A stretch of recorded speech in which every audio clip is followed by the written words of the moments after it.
Afternoon, everyone. My name is Allie Merkent. I am the Community Partnerships Engagement Lead here with Getting Hired. I'm very excited to introduce our first Black History Month in Action panel.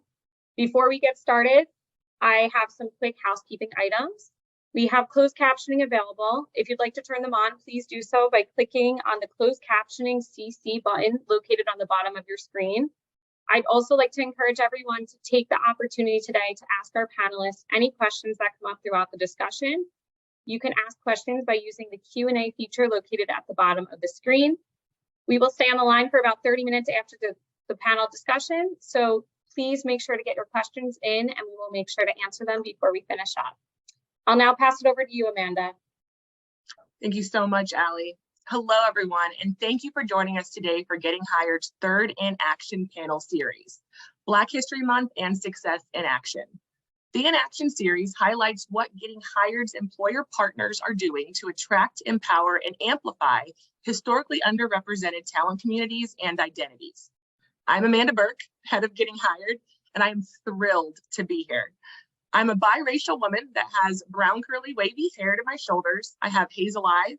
Today I'm wearing a black shirt with a green blazer. I have a white flower over my right ear, and I have on gold and cream accessories. Getting Hired's mission is to connect underrepresented talent and talent communities to organizations and employers that are cultivating inclusive environments. Today's conversation with my colleagues on the panel will be around Black resilience, Black success, and Black History Month's theme for 2023, Black resistance. And what does all this look like in the workplace? Combined, we have 75-year plus of workplace experience and Black excellence sitting before you today on this panel.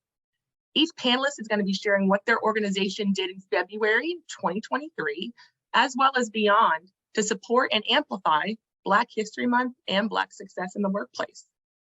Prior to getting into the conversation, each panelist is going to introduce themselves, their company and their role, give the description introduction like I just did previously, and then end by providing a figure in Black history that exemplifies Black resistance or resilience. I realized I went first, so I'll share my hidden figure before passing the mic to our moderator, Mr. Eddie McClenny of AGS. My hidden figure is Mildred Dolores Jeter Loving. She battled and resisted the ban on mixed race marriage until the US Supreme Court heard their case, her and her husband, Mr. Loving. Its unanimous ruling on June 12, 1967, overturned Virginia's law, stating that the freedom to marry a person of another race was an individual civil right that no state could deny. Her resilience and resistance made it possible for me to exist and be here today, and possibly many of you. So, Eddie, thank you so much for joining us today. Let's get this panel started and talk about what these employers are doing to support Black excellence. Yes, thank you, Amanda, and what a wonderful introduction. Again, my name is Eddie McClenny. I will be your moderator today. I am wearing a black and white striped blazer, black button down. I am a dark brown skin tone, dark brown eyes with dark brown wavy hair. I work for Allegiance Global Solution, also known as AGS, and I am a project manager that sits within our Strategic Project Management Office. The hidden figure I want to make sure I highlight is Arthur Duncan, who is an American tap dancer, also known as the Entertainer's Entertainer. In 1994, he appeared on the Betty White Show and became the first African-American regular on a variety TV program. During his time on air, it was during like the Jim Crow days, which you never really seen a Black man or woman in entertainment on television. He was first on the Betty White Show, and during that time, a lot of protests took place. Even then, the protesters asked for him to be removed. Betty White said no, and then from there, his career and his legacy took off. He appeared in recurring positions on shows, different performances, and different stages across the world. I find him to be one of those hidden figures in Black history that continues to elevate and show resilience and continue to showcase himself across the world. With that, I'm going to pass it over to Donnell to introduce himself. Thanks, Eddie. My name is Donnell Campbell. I am the head of Diversity, Equity, and Inclusion for Ashton Carter. I am a dark brown skinned gentleman with a pretty full gray beard. I'm wearing a all black sweater turtleneck, and I don't have any hair to mention of like my friend Eddie here. And my hidden figure is actually Kenny Washington. Kenny was actually the first African American to sign a contract with the NFL. And the reason why I specifically chose Kenny is because we talk about resistance and resilience. As we know of the NFL today and the large amount of African Americans that reside within the NFL, he literally opened up the door for what we see today to actually be able to be a multi-billion-dollar organization that has continued to flourish over the years. Thank you, Donnell. Audra, want to introduce yourself to the team? Yes. Hello, everyone. My name is Audra Woods, and I am the DE&I client executive for our DE&I marketplace at AGS, or Allegis Global Solutions. I am a Black female. I am wearing a Black blazer with a royal blue top on. I am very dark skinned, very long Black hair, and I'm most known for my smile. So that's a little bit about me. And my role at AGS is just to really connect with our customers, identify areas of opportunity as far as how AGS can provide support from a DE&I perspective, whether it's reviewing and aligning on DE&I strategy as it relates to talent, supply diversity, inclusive branding, any other additional advisory services from a DE&I perspective of how we can support. The hidden figure that I chose, and I'm very, very passionate about, is Dr. Daniel Hill Williams. I'm very passionate about his work because he's most known for being one of the first doctors that performed in successful open heart surgery, but he also opened up the first interracial hospital. And during those times, Black Americans, they were not able to go to the hospital or not able to, a hospital be miles away. So he was actually performing surgeries, tending to the patients in his home, which led him to buy for the hospital. And then he also founded the National Medical Association. So this is a community for Black physicians. A lot of people do not know that the American Medical Association only had membership for white doctors when it first was released. So just to imagine the resilience that he had to be a Black physician, for people to even trust the fact that him reporting to have that first successful open heart surgery, and for him to go against the grain and create a community of Black physicians during those hard times, just the resistance and the resilience that he had. It really made an impact all the way to some of our Black physicians of today. So just very excited to share that his journey. Thank you, Audra. I appreciate that. Moving over to Nico. Thank you, Eddie. Appreciate it. My name is Nicholas Keels. I'm an account manager with Actilent. I have been with Actilent for about 2 years now, and I work with our clients on helping them get work done, whether that is through filling open positions or contract services. I meet with different clients in the Northern Ohio region to help them with their needs. So I am a biracial man. I am olive skinned or tan. I have no hair on my head. I have a dark brown short beard and bushy brown eyebrows, and I'm wearing a navy blue blazer and red shirt. So back to Actilent, as far as looking at DE&I bet I was one of the founding members of our Black, Indigenous, and People of Color employee resource group with Actilent. So and I joined that shortly after starting with Actilent. So that's something I've been involved with since I've been with Actilent, really. My hidden figure for Black History Month is Jesse Owens. So Jesse Owens was a U.S. Olympian who, in 1936, in Berlin, Germany, right before or during really the middle of World War II, before American involvement, though, Jesse Owens became the first not only Black American but American to win 4 gold medals in a single Olympic event. I think the thing that makes that amazing is looking at the time that occurred and just how transcending of a figure Jesse was at that time. He was the nation's hero at that time, and it was a moment where an individual of color became, the focal point of the United States, not only because of how he performed, but also what was going on in the world at that time.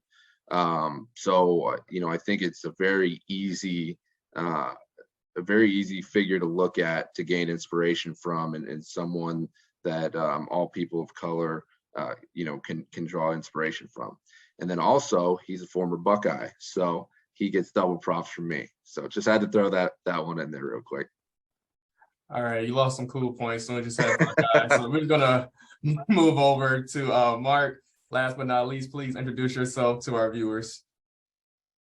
Hello, my name is Mark Harsley. I am a dark-skinned male with a beard. I also have a gray patch in my hair. I probably can't tell, but I'm also 6'3". So if I'm looking forward to sharing with you today, the hidden figure that I'm going to be sharing and introducing you all to is Madam C.J. Walker. She is the first self-made Black millionaire, being born and raised in Indianapolis, Indiana, as I was. Her story definitely has inspired me. She is recorded as the first female self-made millionaire in America. At the time of her death, she was considered the wealthiest African-American businesswoman and wealthiest self-made Black woman in America. Her legacy continues to this day in Indianapolis through her granddaughter, Aaliyah Bundles. They are currently relaunching, actually, the CJ Walker brand. So being from Indianapolis and actually having a testament to her work and her career right there in the city has always been a shining example to me of what is possible with ingenuity, with time, with practice, perfecting the craft, and also looking inwardly.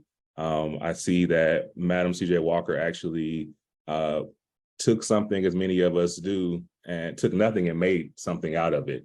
And I think that is certainly inspiring for anyone, regardless of whether you are an entrepreneur or someone that's looking to build your own business.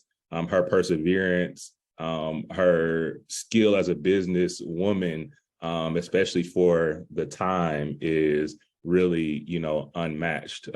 So that is the hidden figure I want to share with you guys. Yes, that's nice, Mark. Thank you for highlighting her. For those who are watching, some of these names that we dropped, you probably never even heard them before. So if you could just, make a mental note, learn something from them, Google them, search them up on your downtime, and just understand that Black history is everyone's history. All right, so before we get started, I first and foremost like to thank each and every person that is on this call. I especially want to thank our esteemed panelists for being a part of the third In Action panel. Before we jump into our conversation, I want to set the stage for our viewers.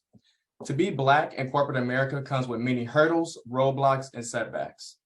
From being passed over for opportunities that you're overly qualified for, or having to show up inauthentically to make others more comfortable. These are some of the challenges that we face each and every day, every month, every year. However, as a culture, history has shown that Black people are the most resilient of all. For every no, we work twice as hard to find our way to a yes. For every table that we're not invited to, we create our own. We're a race that is multidimensional and that refuses to be boxed in by corporate or professional stereotypes, guised as a way to discourage or diminish our Blackness. Over the next hour, We're going to discuss ways to ensure that safe spaces are created for Black employees and team members everywhere. We want people to feel more comfortable showing up just as they are. Understand that their qualifications and experiences add immeasurable value to the companies and organizations that impact us on a daily basis.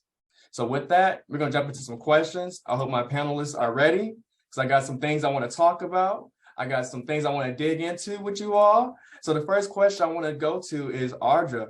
You know, we talk about what companies can do, right? And it's a few terms that get thrown around, like ERG, BRG, affinity groups. For those who are watching, can you just give us a brief definition of what those mean? Yes, and Eddie, first, I just want to say everything that you just said is just so inspiring, and it's really resonating. Before I go into the details, one of the things that I just really love about my company is that I could truly come in every day and be 1000% me, right? And it's because at AGS, we have created such a safe space and for everyone. I've only been with the company for 5 months, but the fact that I'm able to be my most authentic self, we always hear, what does that mean, right? Every day, it really speaks volumes. So, but great question, Eddie. It's really important to just define what is all these acronyms that we hear, right? I know we always hear affinity groups, BRG, ERG. So it's really important to just lay down a foundation. What does that mean? And how does it impact the business? And how does it impact our employees? So today, I believe about 90% of Fortune 500 companies have ERGs, but how invested are they within the ERGs? What are the results that it's making? So one of the things I found is that each company may define it a little bit differently, or they may have like a combination. So I am going to start very briefly just with affinity groups. And they're more like a foundation and grassroots efforts of interest and ideology, and really an opportunity to create that safe haven space in the workplace to just really foster an environment of inclusion. A lot of people don't know, but the first affinity group began in the 1960s during the civil rights movement with the Black workers at Xerox. A lot of it just really wanted to organize and discuss some of the issues that were happening in the workplace, because although things happen outside of the workplace, it's really important. They can affect our day to day. And it's more of a foundation of where can I find people like me? How can we discuss our shared interests, but also provide visibility in a community, not only for ourselves, but also the company as well. So that's like a brief description of affinity groups. When it comes to ERGs, employee resource groups, or Amanda and I recently heard employee inclusion group, and I thought that was amazing from one of our customers, but it's a little bit more mature, because in most cases, it can be tied to D&I efforts. In some places, it could be smoke and mirrors too. Let's call it what the facts are. But this is more of just having support from the organization. And this is basically saying, we're going to give you an executive sponsor, potentially a budget if you're lucky. And it's just an organization to provide that level investment, saying, hey, we recognize your group, to foster that environment of inclusion, from a mentorship, referrals, how can we get talent in the organization? It's also opportunity to create just educational sessions for our allies and really provide influence within the organization. And they're really built to reinforce the culture, right? Like how can we identify friction points with some of our employees within the organization, which can potentially lead to influence on the actual strategy in regards to talent, employee retention, leadership and organizational development. So it's really kind of like that stake in the ground saying, this is what we're doing for our employees, and this is how it's going to affect the actual group of inclusion. So business resource groups also, I've seen some organizations combine the two, but it is more evolved, right? Not only that we have the recognition and investment in the company, but now it's being really tied to the business strategy and just really driving value. So for example, if an organization has high turnover for people of color and women, or women, let's look at the leverage the BRG group. How can we identify barriers to equity? How can we provide influence on the overall D&I strategy as it relates to objectives? So I know that's a very, very, I know I went through a lot there, but ERG groups, affinity groups, BRG groups, they're so important to organizations. They're not just social groups. There are definitely ways to identify areas as what's really happening in your organization.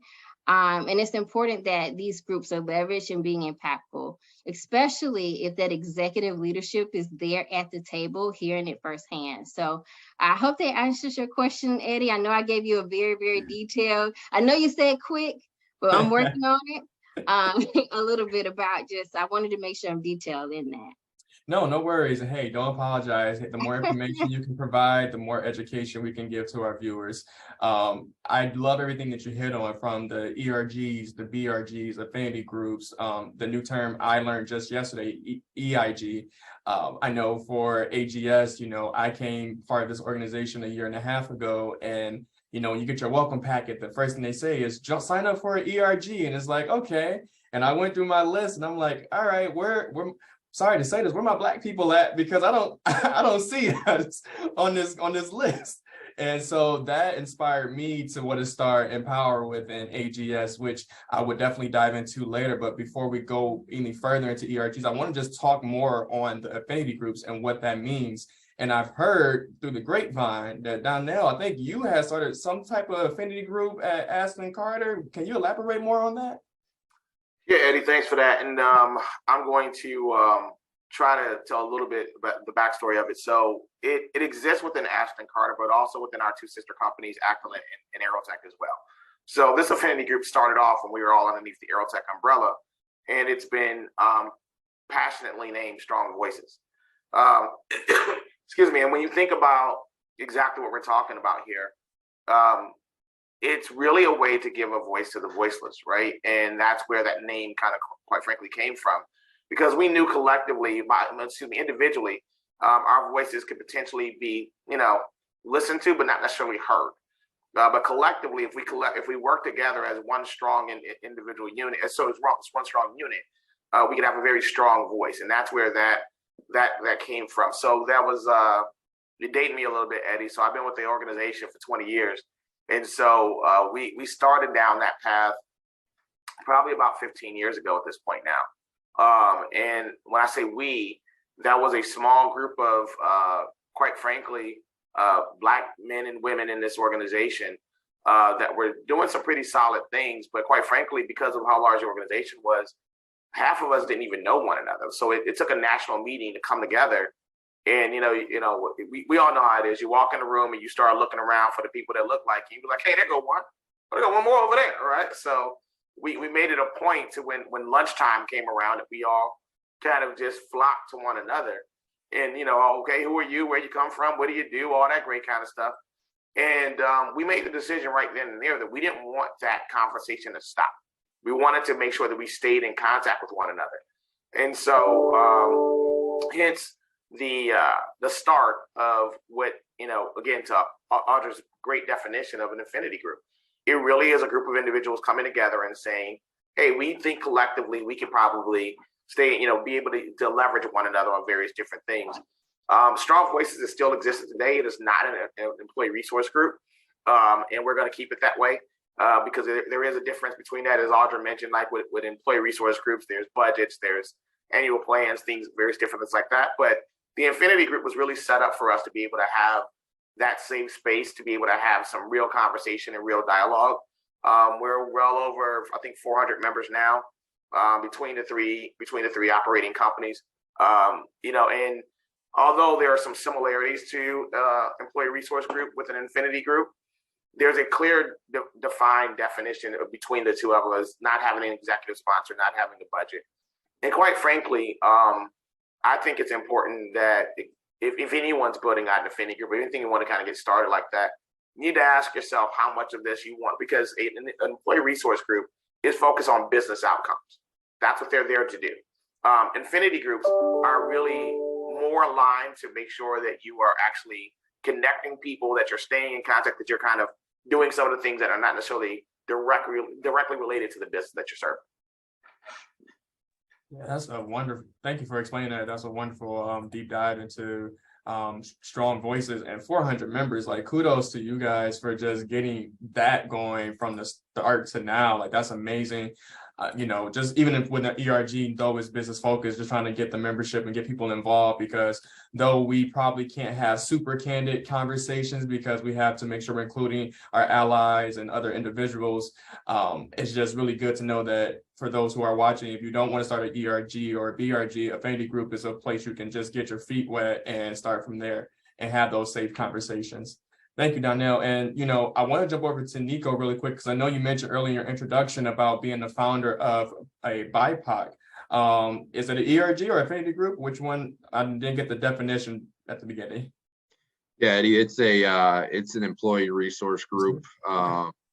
So BIPOC stands for Black, Indigenous, and People of Color. So our ERG within Actilent, and I believe the other operating units within Allegis have the same, but it is for anybody of color, so any minority. You know, obviously we do have a large Black membership, but we have AAPI, we have Latino, we have you know, Indigenous, and really anybody that relates to being a minority.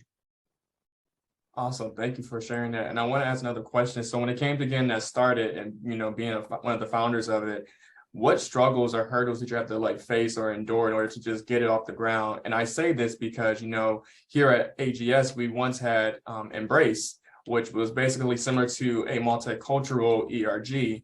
And, you know, later down the line, just earlier this year, we kind of split into two. So now we have Empower, which I'm leading, and we have Unite, which is focused around our AAPI culture. So how do you manage to navigate those hurdles and struggles that come along with having all this inclusivity a part of the BIPOC ERG? Sure. So that is something that is definitely easier said than done. So we took over, or we started the group in October of 2021. So we're about a year and a half into it now, you know, coming up on 2 years. We've definitely had our ups and downs. It started off with, I can't remember if it was 5 or 6 original board members, and there was not an instruction manual or anything like that to get us off the ground running. So there were definitely a few hurdles that we had to jump through. One thing that I think really helped us to get organized was we looked at those who came before us. Within Actilent, our women's group or our women's ERG had a lot of experience. So we definitely had to pick their brain as far as like, hey, how did you get this going? What's your operating rhythm? You know, what kind of events are you having?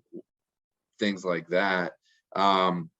So that was very helpful, and ultimately, you know, whether you're a person of color, you're a female in the workplace, or you know, you're a member of our LGBTQT+ community, chances are you face some kind of adversity at some point. So reaching out to those other groups and getting their feedback was imperative.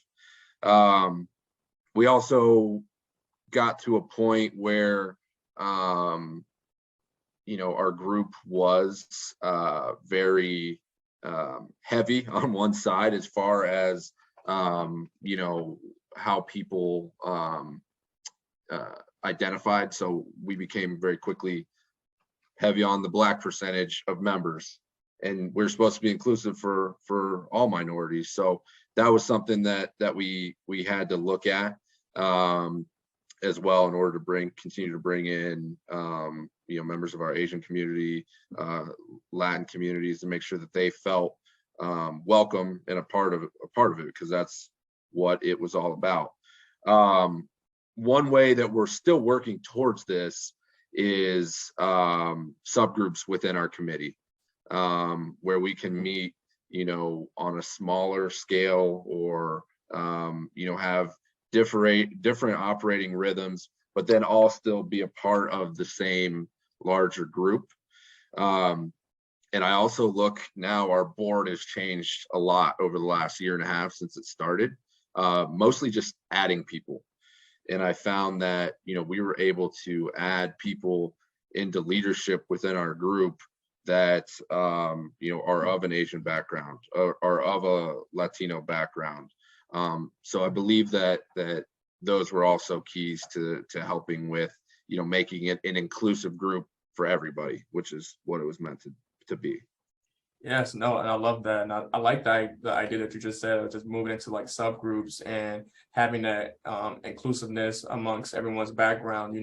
We all have similar stories, right? From oppression, Black history, AAPI, other cultural groups. And it's just, things are just different as far as timeline, but we all experience the same, hardships, right? And a BIPOC community allows us to share that amongst each other. You can learn from your AAPI sisters and brothers. You can learn from your Black brothers and sisters, or people who identify as brown or just Black in general. You can learn from each other during those type of conversations within the BIPOC ERG. So thank you. Audra, I'm jumping back to you really quick because we're talking a lot about intersectionality. We're talking about ERGs, BRGs, affinity groups. Can you share with the viewers and along with our panelists, what are some of the statistics that you could share about the marketplace, and what support is out there in corporate America for Black men and women? Yes. Great question. It's very important that you just really create those environment of inclusion, right? Some of the stats that I was coming across is very eye-opening. McKinsey & Company reported that 51% of people said they quit their jobs because they don't feel that sense of belonging at work. So that's over half, because they don't feel like that they can have that safe space, or and a lot of people may even perceive that D&I is not taken seriously in a lot of places. So, and then also I saw that when it comes to just inclusion, that Better Up said that 56% there's an increase in job performance. So it's like, now I feel like I'm included at work, my voice matters. I'm going to repeat that, my voice matters, right? And I'm going to perform better, right? And then another is 50% in reduction in turnover. Think of the cost that's associated with turnover and training new employees, right? So that's something that very stood out to me as well, in addition to 75% decrease in employee sick days, right? I mean, we all take mental health days. I know I do, right? But think of that, where you creating that environment saying, I feel good, I want to go to work today. And when you really think about the Gen Zers and the new people that are entering into the workplace, I'm a geriatric millennial. I feel like I shouldn't say that too loud, but when it comes to the Gen Zers, 52% of when they're reporting a new job, one of the things they consider is, does this company have a D&I strategy? Does this company have ERGs? That is a part of a company that I want to work for. So those are some of the data around that. And I just wanted to share that all with you. Thank you for highlighting that. I mean, that's some good information that you just shared with everybody, especially about, the 50% of people quitting jobs because they don't feel seen, right? When I came to AGS, that was one of the first things I can say. I felt seen when I came here. I didn't feel like I had to hide. One of the things is always talking about, be your authentic self, like you mentioned earlier, Audra, and I felt like people were pulling information out of me that I would never share with anyone else in any other organization, but this one somehow got me to talk, and I started talking about my whole life.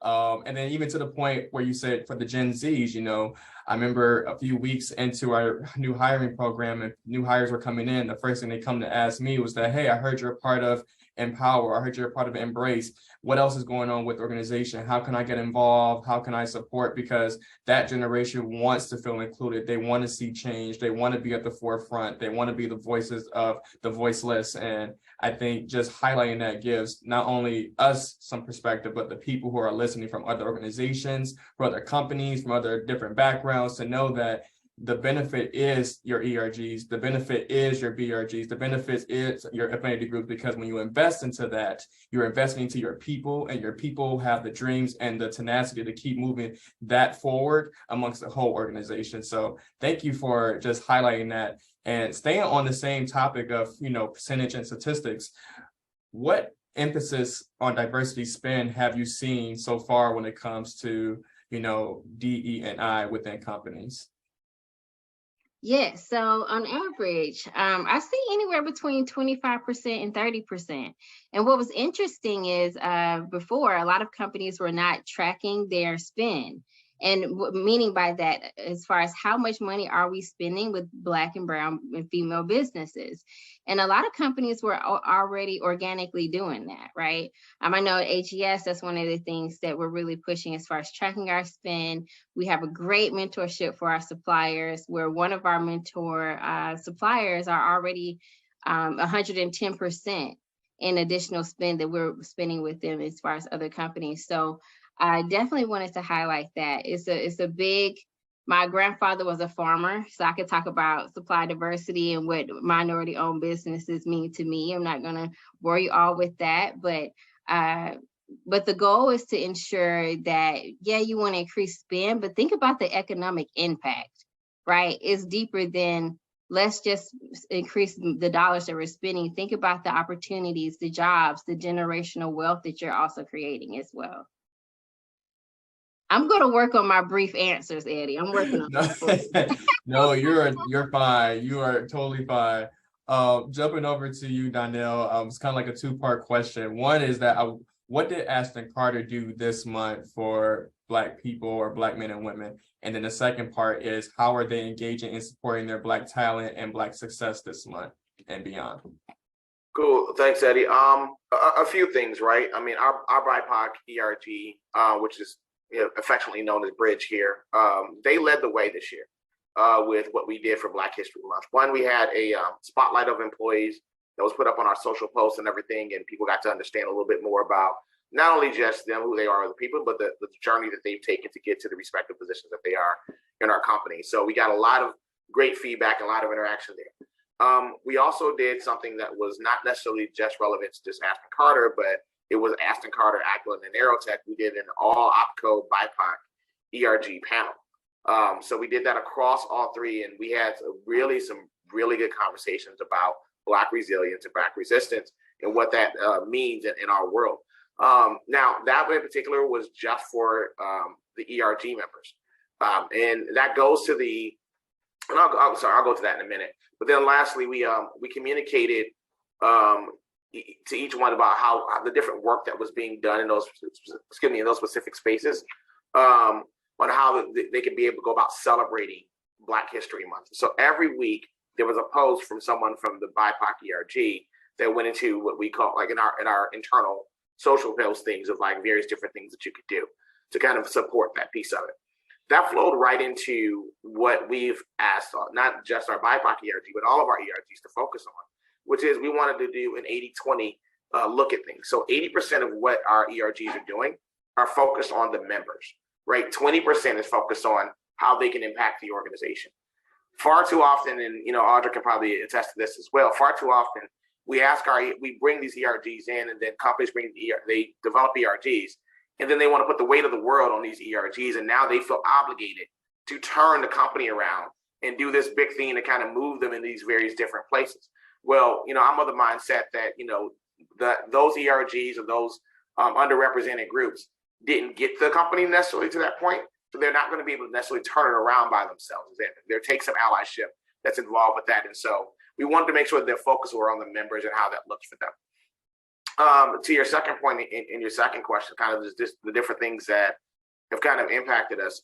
We made sure that we did annual operating plans for each one of our ERGs.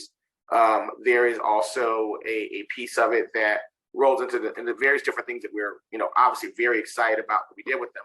We had a formal scorecard that we put in place for our ERGs as well. So we are actually being able to look at each one of the ERGs and determine how they're actually showing up in that 80-20 space that we talked about. And then finally, we actually did something from a branding standpoint, to where even I'm proud to say, if you go on our website right now, you go down and you look at our ERGs, we have actually logos for every single one of our ERGs that are represented within our organization. Again, something that may be small to certain folks, but it's, as we all know, being seen and being heard is not small. That's something that is absolutely a big deal. And so when you see your logo or you see your ERG's logo being able to be prevalent on a multi-billion-dollar organization's website, that means something to you. There's a sense of pride that happens with that piece of it. And we're happy that we're able to instill that with our folks. Thank you for saying that. No, I truly can agree with you. Just making sure we have that visibility out there, because that's a huge impact. You know, sometimes organizations can think that's small, but it's not. It's the traffic that you get from that, the engagement from it alone. You know, the first thing anyone from a Black man or woman or person of color, they're going to go on your sites. They're going to look at your diversity and see what's there. And you don't have anything highlighting those groups, those people, the events that they're doing. Most likely they're going to move to the next company that does show that, and you know, that inclusiveness. So thanks for highlighting that. All right, so I would be remiss if I don't come to you, Mark. I have to make sure I come to you and ask you a few questions. So everyone on the call, we have our partner, Mark. He is part of Be Nimble, which is focused on empowering Black and Brown people in tech. So one of the questions I want to ask you is, how do you think we can best support Black and Brown talent? One of the things that I think that's important to consider when talking about investing in Black and Brown talent is first the beginning of that. I think that understanding that it is truly an investment. I think a lot of times DEI initiatives can be viewed as charity or can be viewed as a good thing to do. And I think it starts with the framing of investing in those Black and Brown people inside your organization and outside of it as well is a good for business. It helps. I think Audra spoke about just the impact that an ERG or an affinity group can have on the efficiency of employees, bringing their authentic selves to work and what that means to the ecosystem and the work environment. So I think you have to be, as an employer, strategic and intentional about that. That means sometimes even going beyond the panels and the conversations into actionable steps. That means inviting groups into your technology stack, for example, to be able to build those skills, and as a result, be building a true pipeline of talent. So that requires outreach. That requires, as a company, getting out into community, finding out which organizations are already assembling like-minded, people within those demographics. I think your marketing strategy has to include, how you reach them, where they are, where they're hanging out, where they're having these kind of conversations, making yourself available. It is truly not the idea that the talent is just going to find us. It's going to find us and there aren't going to be anything. And I think that it also requires preparing the environment. I have seen over the past 2 or 3 years, and we're here now at this point, but a lot of companies have shifted their strategy when it comes to diversity, equity, and inclusion, and that's good. But we need to continue. Those people not only need to see ERGs and affinity groups, but they need to see leadership in the C-suite. They need to see more, again, actionable steps that are really move the needle, because it's one thing to join a company.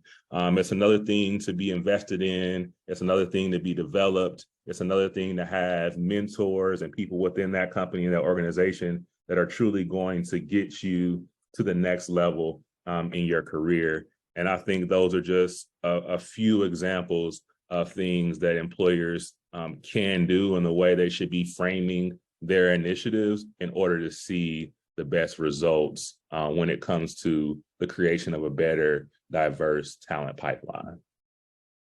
And Mark, you hit on some home runs there, especially just making sure the C-suite is a part of the conversation, a part of these events, being involved.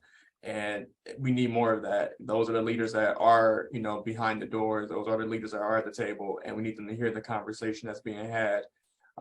Yeah, you hit some home runs there, man. I appreciate that. Another question I wanted to ask you, a lot of people on the call might not know exactly fully what is Be Nimble. Could you elaborate more on what Be Nimble is? Absolutely. So at Be Nimble, we are ecosystem developers. Our goal is to close the racial wealth gap through technology, careers, and entrepreneurship. In our name itself kind of gives kind of like an idea of who we are and what we're built for as an identity. We believe in not being 100% married to any true strategy and being nimble enough to adjust and change when we see the growing and changing needs of the community. The world 3 years ago is not the same today in many ways, and a lot of that has been affected. So it's important for us to stay on top of that by being subject matter experts, but we have an upskilling program that we have been doing for several years now, really focused on increasing access to training for those in the Black and Latinx communities. We are a need-based organization, so we are definitely focused on those who are unemployed, underemployed. We really want to have true impact in that way. You can also come to us if you already have some skills to continue to upskills and add to the stack of skills and experiences. But we have committed ourselves through programming to make this education and this training more affordable. So we've created strategic partnerships like the ones that we have with Getting Hired and some of the other in order to really address the growing need of the creation of a diverse talent pipeline. And so a lot of our initiatives are centered around that. We also make it a point because we are a Black-led organization to be very involved in the community ourselves. A lot of people may not be familiar, but in the Indianapolis area, we do host several events annually. And for a long time, people thought our organization was just throwing a ball every winter. They didn't understand that we took those funds from that we raised from that ball and directly invested it into Black women-owned businesses in order to get our organization started. And so that's really the beginning and the impetus of our organization. And we've continued to build, on that. And we continue to be nimble and try to find new ways to actually do that. So the organization that I represent, I'm currently the program director of our upskilling initiative.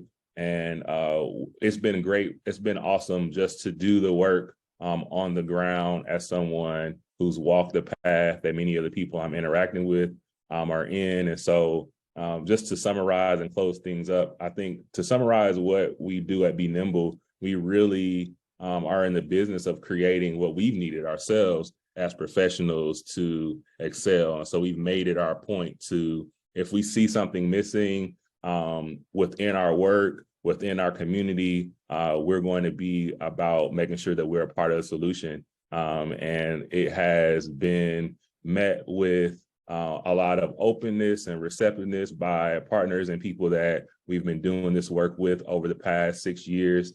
And just excited to do more this year and really take it to the next level as it seems like we're getting more aligned with more organizations over time who have, the same mission. And it's been great to be a small part of that work.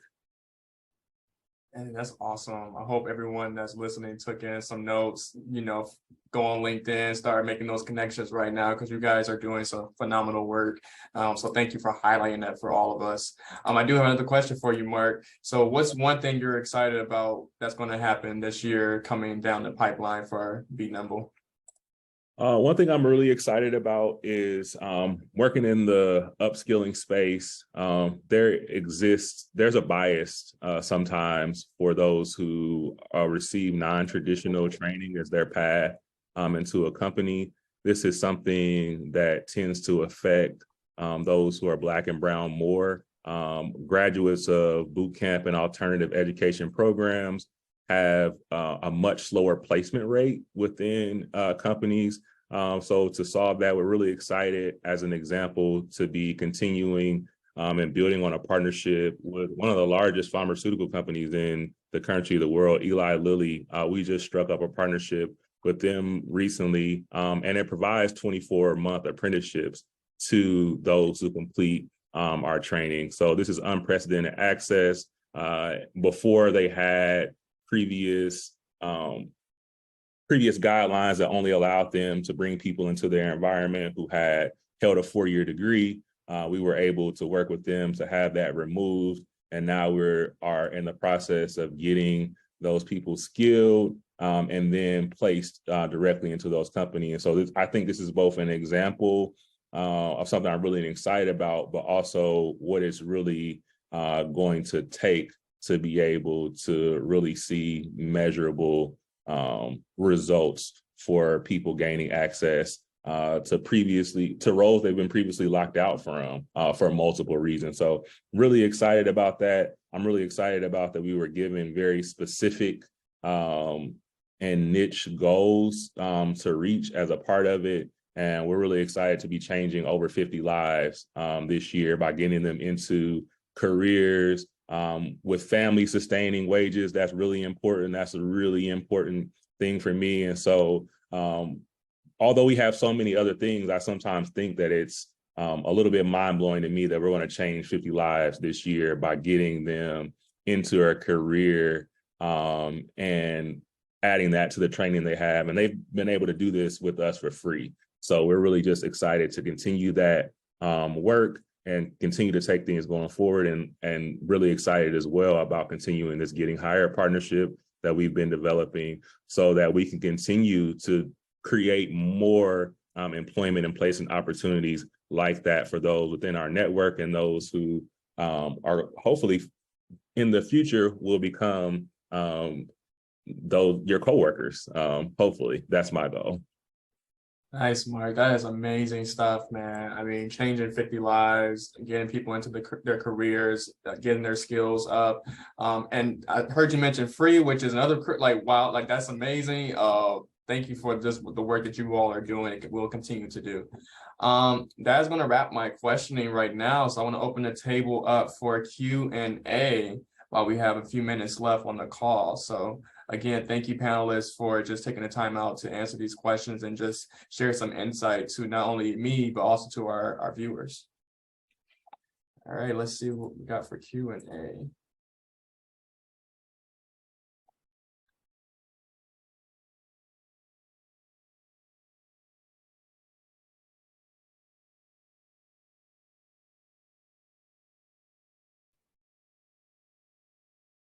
I saw something in here, Eddie. I don't know if there's somebody that would want to maybe talk about it a little bit more, but it looks like Devin Miles had a comment that basically just said, hey, our ERG was asked by the company to help with recruiting, but for free.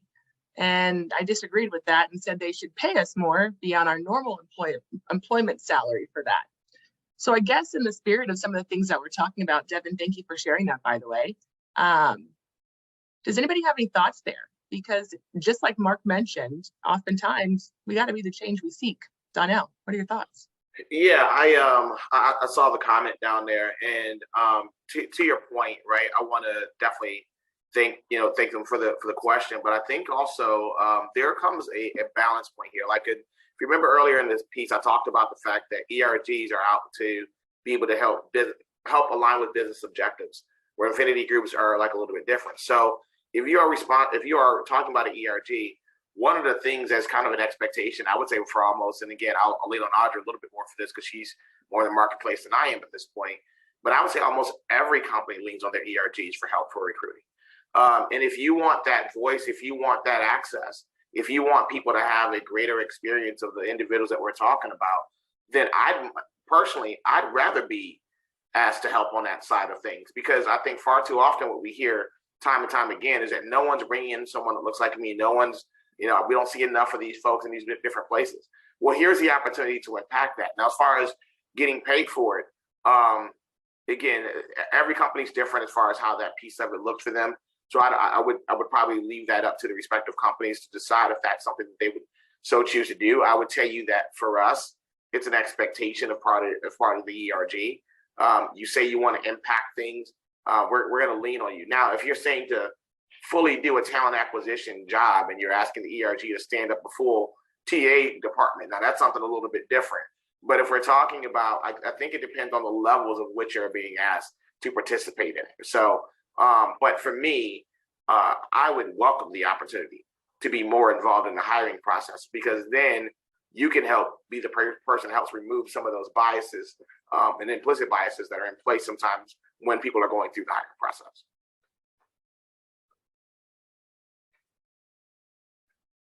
A 1,000%, Donnell. Everything you just said, I 100% echo. Because you want to see that representation, right? And that's important. So definitely 100. I couldn't have said it any better. One thing I'd like to add too, while you might not see a financial gain for it immediately, the doors that it could open for you by putting yourself out there to do something like this could be opportunities that you would not have had previously. I know for me specifically, with my ERG with Actilent, you know, I'm consistently working with an executive sponsor who is a vice president within my company. So that is, that's a resource that I would not have had if I was not, a member of the ERG. And kind of like Donnell said, if it, I think it matters like how much work we're looking at here, but as long as you're still able to do your day job as well as impact this, it's something that will only open more doors for you down the road.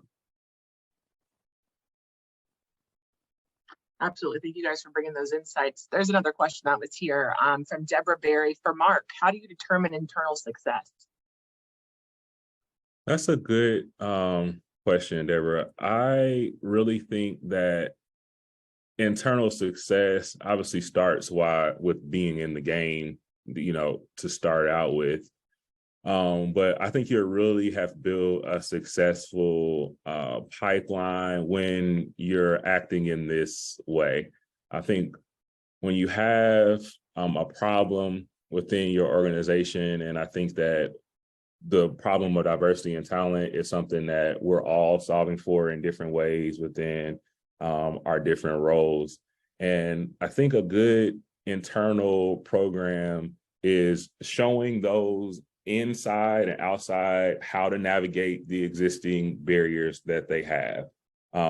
So I'll give an example of, what it's like to interview into a company, for example. One, you want to make sure that you have representation there for that person who is interviewing with you. It's going to allow them to bring, everything, all the tools they have to the table. But sometimes by design, these companies have long established practices that unfortunately weed out many qualified, candidates. So I think one, being able to identify within your own organization where its weaknesses are, being honest about that and build solutions that are meant to get you over the hump, for example, would be one half of it. The other half of it would be making sure that those same resources are being dedicated to solving the problem long term. How do we remove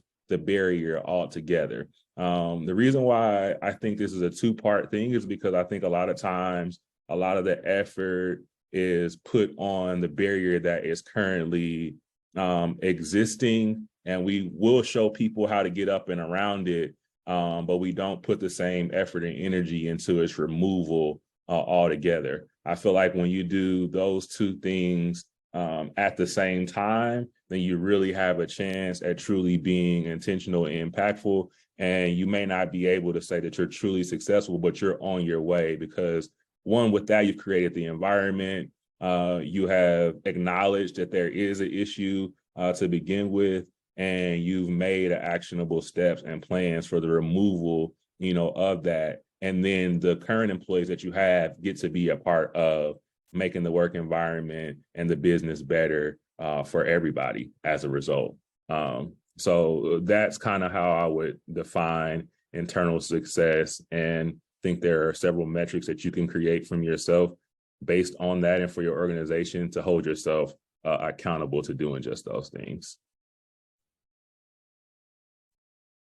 Hey, Mark, I couldn't agree with you more, brother. I love what you said there. I think I would probably maybe add on the front end to your point about evaluating your organization, right, and figuring out what barriers there are in place.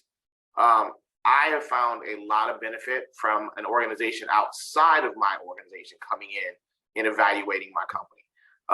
It's one thing, everybody feel like their baby is the cutest baby in the world, right? But it's something else when somebody else can be like, well, your baby's not that cute. You might think that, but ain't that cute, right? So you need some outside perspective at times because we all believe that our companies are great. We have great people in them. And I believe that to be true. But I also think because of that, that bias that exists there, you oftentimes can find yourself overlooking things because you tell yourself the stories of why it's that way. Whereas you have an outside company, they don't have the storyline behind that. They just can tell you what it is and what it isn't.